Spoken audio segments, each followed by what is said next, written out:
Welcome to Man Does Tech, where I solve the problems you didn't even know you had. You begin by locking down the essential prerequisites, a clear site goal and a Google account. Once done, create the site, name it, and add 1-2 primary pages so structure exists. Make sure to pick a simple template or start blank to avoid later conflicts. This gives you clean layout control. Then, enable site-level settings like navigation type and header size.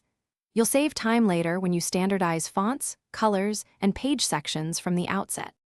Next, focus on the complex middle steps that make the site look polished. You should establish a consistent grid and use 9 hero images for visual balance. Compress images so pages load quickly. Once done, choose 2 font families and define sizes for H1, H2, and body text to maintain hierarchy.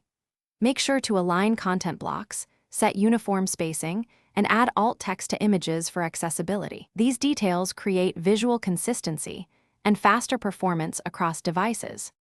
Finish by polishing interactions and verifying functionality so the site feels professional. You should preview on mobile and desktop, test navigation, and correct spacing or broken links. Then set SEO basics, clear title tags, meta descriptions, and readable URLs so users and search engines understand pages. Once published, share the site and check analytics weekly for engagement. If something goes wrong, revert to the previous version in site history. Then isolate the change that caused the issue and test fixes incrementally. Thanks for watching. If you found this helpful, don't forget to like and subscribe.